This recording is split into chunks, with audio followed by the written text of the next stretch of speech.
வணக்கம். இன்னைக்கு ஸ்ரீராமனின் 16 கல்யாண குணங்கள்ல 14வதா இருக்கிற தியுதிமான் அதை பத்தி தாங்க பார்க்க போறோம். தியுதிமான் அப்படின்னா அழகு நிறைந்த ஒளி மிகுந்த திருமேனியை உடையவன், பொலிவும் தேஜஸும் நிறைந்தவன். அவருடைய ஞான ஒளியே அவருக்கு மட்டும் இல்ல, அவரை சுற்றி இருக்கிறவங்களுக்கும் வெளிச்சத்தை கொடுக்கும். துணிவும் நம்பிக்கையும் நிறைந்தவன் தான் ஸ்ரீராமன். அவருடைய திருமேனி அழகு எப்படி இருக்கும்னு நம்ம ப்ரீவியஸ் பாட்காஸ்ட்லயே பார்த்துட்டோம். ஆனா இப்போ தியுதிமான் அப்படின்னு சொல்லியிருக்காங்க. இந்த அழகு எப்ப ஷைன் ஆகும் யோசிச்சு பாருங்க. இப்போ தங்கத்தை நம்ம உருக்கும் போது அழகா, இல்ல அதை பாலிஷ் பண்ணும் போது அழகா? அதே மாதிரிதான் இப்போ ஸ்ரீராமனோட அழகு பாத்தீங்க அப்படின்னா, அவருடைய திருமேனி அப்படியே ஒரு காந்தம் மாதிரி ரேடியண்டா ஒளி மிகுந்து காணப்படுது. அது எதனால அப்படின்னா, அவரு வெளிப்படுத்துற கருணை, அன்பு, அவருடைய வீரம் மற்ற குணங்களால அது ஷைன் ஆகுது அப்படின்னு நம்ம எடுத்துக்கலாம். இப்போ ஒரு சிலரை நம்ம எடுத்துக்கிட்டோம் அப்படின்னா, அவருடைய அழகு அவங்க செய்யக்கூடிய செயல்கள்ல, இல்ல அவங்க பேசக்கூடிய பேச்சுல இந்த மாதிரி வெளிப்படும். ஆனா ஸ்ரீராமனுக்கு எல்லாத்துலயுமே அந்த அழகு வெளிப்படும். அது அப்படியே ரேடியேட் ஆகும். அதோட ஒளி அவர் இருக்கிற இடத்துல மட்டும் இல்லாம அந்த சுற்றி இருக்கிறவங்க எல்லாராலையும் அத ஈஸியா கிராஸ் பண்ண முடியும். அதாவது மற்றவங்களை ஈர்க்கிறதுக்கான அந்த ஒளி உடையவன் தான் ஸ்ரீராமன். இன்னும் சொல்லணும் அப்படின்னா, எப்படி சூரியன் உதயமானதும் இருள் நீங்குதோ, அதே மாதிரி ஸ்ரீராமன் வந்ததும் அந்த இடத்துல மற்றவங்க மனசுல இருக்கிற அந்த இருள் நீங்கும். அதே மாதிரி எப்படி சந்திரன் உதயமானதும் ஒட்டுமொத்த உலகத்துக்குமே அந்த குளிர்ச்சியை கொடுக்குதோ, அதே மாதிரி ஸ்ரீராமன் எழுந்தருளியதும் அவர் சுற்றி இருக்கிறவங்க எல்லாருக்குமே அவங்க மனசுல இருக்கிற எல்லா கொந்தளிப்பு, பயம் எல்லாத்துல இருந்து விடுதலை கிடைச்ச அவங்களோட மனச அமைதி பெறும். இதுதாங்க ஸ்ரீராமன். ஸோ இந்த ரெண்டை நம்ம எக்ஸாம்பிளா எடுத்துக்கலாம். ஸ்ரீராமனோட பிரசன்ஸ் தான்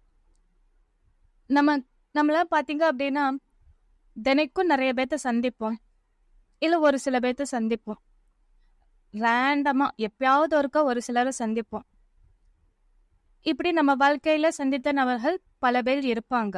ஆனா என்னைக்காவது ஒரு நாள் யாரோ ஒருத்தர் சந்திச்சு பேசி அவங்க கிட்ட நம்ம ரொம்ப இம்ப்ரெஸ் ஆயிருப்போம். அவங்க ரேண்டமா நம்மள நினைச்சுக்கிட்ட நமக்கு ஒரு மெசேஜோ ஃபோன் காலோ இல்ல நம்மளை சந்திக்க வந்தாலோ நம்ம அப்படியே எக்ஸைட் ஆகும் இல்லையா? அந்த ஒரு சந்தோஷம் இருக்கும். அந்த மாதிரி ஒரு ஃபீலிங்கை கொடுப்பவள் தான் ஸ்ரீராமன். ஸ்ரீராமனோட திருமேனி அழகுல அவ்வளோ ஒளி இருக்கும். ஏன்னா அவருக்கு ஞானம் நிறைந்தவன். ஞான ஒளியோடு சேர்ந்து அவரோட திருமேனி அழகும் ரெண்டு கிளாஷ் ஆகும்போது அவரோட அழகு, அந்த மேனி அப்படியே மிளிருது. அந்த தேஜஸ் நாம பார்த்துருப்போம். சில பிராமணர்கள் எல்லாருமே பார்த்துருப்போம்.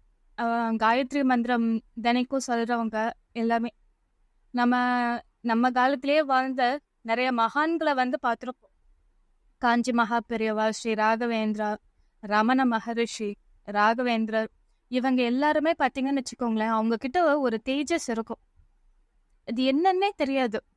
ஆனா அந்த தேஜஸ் பார்த்தீங்கன்னா அது அழக பேஸ் பண்ணி இல்லை, அவங்களுக்குள்ள இருக்கிற அந்த உள்ளார்ந்து இருக்கக்கூடிய அந்த ஞானத்தின் ஒளி அப்படியே பிரகாசமா அவங்களோட, அதாவது அகத்தின் அழகு முகத்தில் தெரியுங்கிற மாதிரி அகத்தில் ஒளிந்து கொண்டிருக்கிற அந்த ஞான ஒளி அவங்களுடைய முகத்துல மட்டும் இல்ல, அவங்களோட திருமையினே ஃபுல்லா அப்படியே ஒளியா வீசும். அந்த மாதிரி ஒளி வீசியவள் தான் ஸ்ரீராமன். நாம காஞ்சி மகா பெரியவர், ரமண மகரிஷி காலத்துல தான் இருந்திருக்கும். அவர் கூட பழகுனவங்களுக்கே அவரை விட்டு பிரியணும் அப்படிங்கிற ஒரு நிலைமை வந்தா கூட யாருமே அதை வந்து எளிதில் ஏத்துக்கவே மாட்டாங்க. ஏன்னா அவர் கூடவே இருக்கணும்னு நினைப்பாங்க. சாப்பிட்டாலும் சரி சாப்பிடலைனாலும் சரி அப்படின்ட்டு. ஏன் அப்படின்னா போதும், அவர் பக்கத்துல இருந்தா போதும், இந்த ஜென்மமே கடை தேறின மாதிரி அப்படிங்கிற ஃபீலிங்கோட இந்த நிமிஷம் வரைக்கும் இருக்கிறவங்க நிறைய பேர் இருக்காங்க. இன்னைக்கும் காஞ்சி மகா பெரியவர் இருந்துகிட்டே தான் இருக்காரு. அவரோட பிரசன்ஸ உணர்றவங்களும் இருந்துகிட்டே தான் இருக்காங்க. அவர் பக்கத்துல இருக்காரு அப்படிங்கிற ஒரு ஃபீல் வந்துட்டாவே நம்ம மனசுல இருக்கிற பயம், கலக்கம், கவலை எல்லாமே காணாம போயிடும். தைரியம் எங்கிருந்து எப்படி வருதுன்னே தெரியாது. உள்ள இருந்து ஆட்டோமேட்டிக்கா வரும், நம்பிக்கை வரும், அடுத்த விஷயத்த நோக்கி ஓட செய்யும். அதுதாங்க நான் சொல்ல வர்றது. ஸ்ரீராமன் கிட்ட அந்த தேஜஸ், அந்த ஒளி அப்படி வெளிப்பட்டுச்சு. அதனால எல்லா உயிர்களுக்கும் துன்பத்தை, கவலைய போக்கியவன் தான் ஸ்ரீராமன். அடுத்து அவருடைய ஞானம்ங்கிறது பாத்தீங்க அப்படின்னா, இப்போ நம்ம வந்து ஸ்கூல்ல படிக்கிறோம், காலேஜ்ல படிக்கிறோம், இல்ல ஒரு சிலர் பாத்தீங்கன்னா டாக்டரேட் வாங்குறாங்க, ஒரு ஃபீல்டுல ரொம்ப சக்சஸ்ஃபுல்லான பர்சனா இருக்காங்க. ஓகே, இப்ப டாக்டர் ஆனவங்களால இன்னொருத்தரை வந்து டாக்டரா உருவாக்க முடியாது. ஒரு என்ஜினியர் ஆனவங்களால இன்னொருத்தரை என்ஜினியரா உருவாக்க முடியாது. அவங்களும் அவங்க படிச்ச மாதிரியே மறுபடியும் ஸ்கூல்ல இருந்து ஸ்டார்ட் ஆகி அப்படிதான் போயாகணும். ஆனா ஞானம் நிறைந்தவரால இன்னொருத்தர அந்த வழியில வழிகாட்டி அழைச்சிட்டு போய் ஞானத்தின் பாதைய அடைய வைக்க முடியும். அதனாலவே இந்த விஸ்டம், இந்த நாலேஜுக்கு அவ்வளோ பவர்ஃபுல். ஏன்னா இந்த ஞானம்ங்கிறது பாத்தீங்கன்னா உள்ள இருந்து வர்றது, வெளியே கத்துக்கக்கூடிய விஷயம் இல்லை. இதுக்கு ஒரு வழிகாட்டி வேணும். அது ஒரு குருவால மட்டும்தான் முடியும். அந்த முழுமையான ஞானத்தை அடைஞ்ச ஒரு குரு மூலமா தான் இதை வந்து நம்மளால உணர்ந்து உணர்ந்து அந்த ஞானத்தை அடைய முடியும். கத்துக்க முடியாது, அடைய முடியும். சோ அதே மாதிரிதான் ஸ்ரீராமனும் தனக்குள்ள இருந்த அந்த ஞான ஒளியால மத்தவங்க எல்லாருக்குமே அந்த ஞானத்தை விதைச்சவள் தான் ஸ்ரீராமன். அடுத்து துணிவு, நம்பிக்கை. ஸ்ரீராமனோட வீரத்துக்கும் துணிவுக்கும் குறைச்சலே இல்லை, நம்ம எல்லாருக்குமே தெரியும். அதே மாதிரிதான் நம்பிக்கைக்கும். எந்த காலத்திலயுமே எந்த ஒரு செயலை கொடுத்தாலுமே துணிச்சலோட, நம்பிக்கையோட செய்து முடிப்பாரு. இது அதாவது எந்த சூழ்நிலையில தள்ளினாலும் சரி, நீதான் அடுத்த நாள் வந்து நீ ராஜா ஆக போற அப்படின்ட்டு அவருக்கான பல ஏற்பாடுகள் நடந்துகிட்டு இருக்கு. முடிசூட்டு விழாக்கான ஏற்பாடு அயோத்தியில ஜெகஜோதியா நடந்துகிட்டு இருக்கு. கொஞ்ச நேரத்துல வந்து கைகேயி வரம் கேட்டுட்டாங்க. இல்லப்பா, உனக்கு வந்து இங்க வந்து ராஜா பதவியில கிடையாது, நீ 14 ஆண்டு காலம் வனவாசம் போகணும், அவ்வளவுதான் அப்படின்ட்டாங்க. இந்த நிலையில நாமளா இருந்தோம்னா ரொம்ப உடஞ்சு போயிடுவோம். ஆனா அத வந்து அவர் அப்படியே அழகா எம்ப்ரேஸ் பண்ணி அக்செப்ட் பண்ணிக்கிட்டாரு. அததான் சொல்ல வர. எதுனாலும் ஓகே, நான் ரெடி, நான் அக்செப்ட் பண்ணிக்கிறேன். I will go with the flow. அந்த ஃப்ளோல நான் போய்க்கிறேன். எப்படி வந்து நதி வந்து மலை முகட்டுல, காட்டுல, பாறைகளை, இடுக்குல எல்லாம் தாண்டி தாண்டி எவ்வளவு தடங்களை தாண்டி அது போய் சேர வேண்டிய கடலை சேருதோ, அதே மாதிரிதான் எனக்கு ஒரு ஃப்ளோ இருக்கு. என் வாழ்க்கையில திங்ஸ் வந்து எப்படி எப்படி செதறி தூக்கி தூக்கி போட்டாலும் சரி, இதெல்லாம் எனக்கான பொருட்களா இருக்கும்போது அந்த பொருட்களை எடுத்துக்கிட்டு நான் என்னுடைய பயணத்தை தொடர்ந்து கொண்டே இருப்பேன் அப்படிங்கிறதுதான் ஸ்ரீராமன். அதனால அவரை எந்த சூழ்நிலையில ஒதுக்குனாலும் சரி, அவரை தள்ளி விட்டாலும் சரி, அவரை யார் மேலேயும் கோச்சிக்கவே மாட்டாரு. அத அன்போட தன்னுடைய கடமையா ஏத்துப்பாரு. அதுதான் ஸ்ரீராமன். அதுதாங்க அந்த துணிவு, நம்பிக்கை. அவர் துணிஞ்சதுனாலதான் இது தந்தை கொடுத்த வாக்கு, இதை நான் காப்பாத்துறேங்கிற ஒரு துணிவுக்கு வந்தாரு. நம்மளால செய்ய முடியும், 14 ஆண்டு காலம் நம்மளால கடந்து வந்துட முடியுங்கிற ஒரு நம்பிக்கை இருந்துச்சு. ஏன்னா முன்ன பின்ன தெரியாத ஒரு காட்டுக்கு அவர் போக போறாரு. தனக்கு பழக்கமே இல்லாத ஒரு வாழ்க்கை முறைய வாழ போறாரு. சகல வசதிகளோட வாழ்ந்த ஸ்ரீராமன் எல்லாவித வசதிகள் எல்லாத்தையும் திறந்துட்டு, அவருக்கெல்லாம் கை அசைஞ்ச கண் அசைஞ்ச ஏவல் செய்ய பல பேர் இருப்பாங்க. ஆனா காட்டுக்குன்னு போயிட்டா அவர் மட்டும்தான். அப்படி இருக்கக்கூடிய கம்ப்ளீட் டிரான்சிஷனா இருக்கக்கூடிய அந்த ஒரு விஷயத்த கூட அன்போட ஏத்துக்கிட்டாரு. அத முக மலர்ச்சியோட ஏத்துக்கிட்டாரு.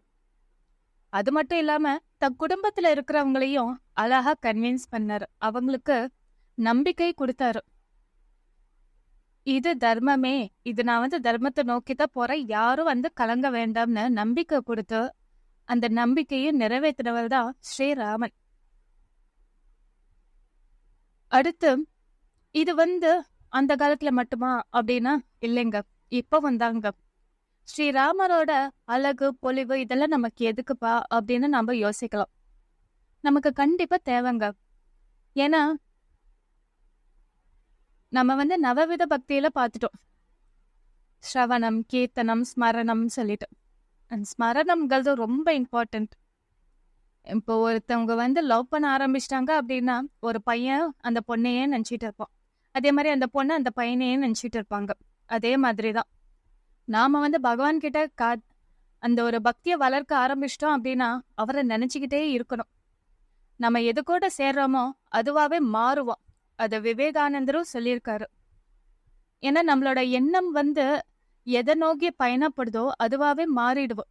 ஏன்னா நாமளும் பாத்தீங்க அப்படின்னா தண்ணி மாதிரி தான். ஒரு தண்ணி எந்த பாத்திரத்துல ஊத்துனாலும் அதே ஷேப்புக்கு போயிடும். அதே மாதிரிதான் மனிதர்களோட மனசும். நம்மளோட மனசுல எந்த மாதிரி எண்ணங்களை ஆசைகளை விதைக்கிறோமோ அதை அதை அடாப்ட் பண்ணிக்கிட்டு அதற்கான வழியிலேயே அது டிராவல் பண்ண ஆரம்பிச்சிடும். அதனாலதான் பெரியவங்க எல்லாருமே பக்திய வளர்த்துக்கோங்க, அப்படி இல்லைனாலும் நல்ல எண்ணங்களை வளர்த்துக்கோங்க. அது கூட இல்லையா, நல்லத நினைங்க, நல்லத பேசுங்க, நல்லத செய்யுங்க அப்படின்னு இருக்காங்க. இந்த 3 தாங்க பேசிக்கா. பக்திங்கிறது அடுத்ததுதான். அது ஆட்டோமேட்டிக்கா அவங்களுக்கு வந்துடும். ஆனா இந்த 3 ஒரு சேர ஒன்னா இருக்கும்போது அந்த மனிதன் நல்ல வழியிலேயே நடக்க ஆரம்பிச்சிடுவாங்க. சோ ஸ்ரீராமனோட அழகு நாம நினைச்சு பார்த்துக்கிட்டே இருக்கணும். அப்படின்னா அப்பதான் நமக்கு அந்த ஒரு ஈர்ப்பு இருந்துகிட்டே இருக்கும். ஒவ்வொரு இடத்துலயும் இந்த ராமா கிரீன் சொல்லுவோம், அந்த கலரை பார்க்கும்போது ஸ்ரீராமனோட நினப்பு வரும். வில்ல பார்க்கும்போது ஸ்ரீராமருடைய கோதண்டம் நினப்பு வரும். பாதுகை பார்க்கும்போது ஸ்ரீராமன் அந்த பாதுகை கூட விட்டுட்டு வனவாசம் போனாரே, அந்த கால்கள் எப்படி நோகுச்சோ அப்படின்னு நினைக்க தோணும். மரவுரி அந்த கலரை பார்க்கும்போது இந்த மாதிரி மரவுரி தரிச்சுதானே அவரு வனவாசத்துல இருந்தாரு அப்படின்னு தோணும். இந்த மாதிரி சில விஷயங்களை சின்ன சின்னதா நம்ம நினைவு வச்சுக்கும் போது அவரோட நினைப்ப நமக்குள்ள ஆட்டோமேட்டிக்கா வந்துகிட்டே இருக்கும். நம்மளோட மனசு அதுல போய் லயிக்க ஆரம்பிச்சிடும். ஆட்டோமேட்டிக்கா அவர் மேல இருக்கிற காதல் அதிகமாகும், பக்தியும் அதிகமாகும். சோ அவரோட திருமேனிய நினைக்கிறது நமக்கு சுலபமாயிடும். நம்ம ஒவ்வொருத்தருடைய மனசும் ஒவ்வொரு மாதிரி இருக்கும். அவங்களுடைய கற்பனை ரொம்ப டிஃப்ரெண்டா இருக்கும். நீங்க பாத்தீங்கன்னு வச்சுக்கோங்களேன், இப்போ நிறைய ஓவியம் கலைஞர்கள் இருக்காங்க. எல்லாருமே ஸ்ரீராமனை வரைஞ்சிருப்பாங்க, கிருஷ்ணனை வரைஞ்சிருப்பாங்க, காளி தேவியை வரைஞ்சிருப்பாங்க, சிவபெருமானை வரைஞ்சிருப்பாங்க. ஒவ்வொருத்தரோட கைவண்ணமும் வெவ்வேறு இருக்கும். அவங்களுடைய அந்த திருமுகத்தை பார்க்கும்போது ஒரே மாதிரி இருக்காது. அவங்களுடைய கற்பனையில அவங்களுடைய மனசுல அந்த தெய்வத்தை எப்படி வடிச்சு வச்சாங்களோ அதே ரூபத்துலதான் அவங்க ஓவியம் வரைஞ்சிருப்பாங்க. அது மாதிரிதான் நமக்குலாம் வரைய தெரியல அப்படின்னாலும் நம்ம மனசுல ஒரு கற்பனையா ஸ்ரீராமன் இப்படிதான் அழகா இருப்பாரு, அவருடைய முகத்துல இப்படி அழகான சிரிப்பு இருக்கும், அவருடைய கண்கள் எப்படி இருக்கும், அவருடைய உதடு எப்படி இருக்கும், அவருடைய தோள்கள் வலிமையா இப்படி இருக்கும்ட்டு நம்ம ஒரு கற்பனை பண்ணி வச்சிருக்கோம் இல்லையா, அதை நினைச்சுக்கிட்டே இருக்கணும். நம்ம கோவில்ல போறோம், கோவிலுக்கு போகும்போது நம்ம சவுத் இந்தியன்ல பாத்தீங்க அப்படின்னா கருங்கல்ல ஸ்ரீராமனை வடிச்சு வச்சிருப்பாங்க. நார்த் இந்தியால பளிங்கு கல்ல வடிச்சு வச்சிருப்பாங்க. எந்த கல்லுல இருந்தாலுமே ஸ்ரீராமனோட அழகா வெளிப்படுங்க, அவ்வளவுதாங்க. அந்த தேஜஸ் அவருக்கு அபிஷேகம் பண்ண பண்ண அந்த ஒரு ரேடியன்ஸ் வந்து உங்களால உணர முடியும். அதை தான் நான் சொல்ல வரேன். ஸோ அவருடைய அழகு வந்து நாம நினைக்க நினைக்க ஒரு கட்டத்துக்கு மேல அவர் மேல காதல் வந்துடுச்சுன்னு வச்சுக்கோங்களேன், பக்தி வந்துடுச்சுன்னா அவருடைய குணங்களை பத்தி நினைக்க ஆரம்பிப்போம். ஸ்ரீராமன் தன் தந்தை கிட்ட இப்படி நடந்துக்கிட்டாரு, தாய் கிட்ட நடந்துக்கிட்டாரு, தன் சகோதரர்கள் கிட்ட இப்படி நடந்துக்கிட்டாரு. வெளியே பார்த்த ஒவ்வொரு உயிரினங்கள் கிட்டையும் மரியாதையோட கண்ணியத்தோட நடந்துக்கிட்டாரு அப்படின்னு அவருடைய குணங்கள் ஒவ்வொன்றா நம்ம மனசுல பதிய ஆரம்பிக்கும். அவரை மாதிரியே அன்பா, கருணையா, பொறுமையா, அமைதியா, யாருக்கிட்டையும் எதிர்த்து பேசாம, பெரியவங்க இருக்காங்களா அவங்க கிட்ட கூட எந்த ஒரு விஷயமா இருந்தாலும், சின்ன விஷயமா இருந்தாலும் அவங்க கிட்ட டிஸ்கஸ் பண்ணிட்டு அவங்களோட அனுமதியோட செய்யணுங்கிற எண்ணம் வரும். இந்த மாதிரி சின்ன சின்ன குணங்கள்லாம் நம்ம வாழ்க்கையில நாம கடைபிடிக்கிறதுக்கு ஸ்ரீராமன் கண்டிப்பா துணையா இருப்பாருங்க. அதுதாங்க திதிமான். பகவானை வந்து நேசிக்கிறதுக்கு பல வழி இருக்கு. ஆனா பல வழியில ஒரு வழி என்னன்னா அவருடைய திருமேனி அழக ரசிச்சு பார்த்துட்டே இருக்கிறது. அப்ப லயிக்கும், மனசு லயிக்கும், அவர் மேல காதல் வரும். அப்புறம் அவரை பத்தி இன்னும் நம்ம நிறைய தெரிஞ்சுக்கணுங்கிற ஆசை வரும். அவர் ஒவ்வொரு சூழ்நிலையில என்னென்ன பண்ணினாருங்கிற அந்த நினைப்பு நம்ம மனசுல பதிய பதிய நாமும் அத வாழ்க்கையில கடைபிடிக்க ஆரம்பிப்போம். சோ இதுதாங்க திதிமான். ஜெய் ஸ்ரீராம். தேங்க்யூ.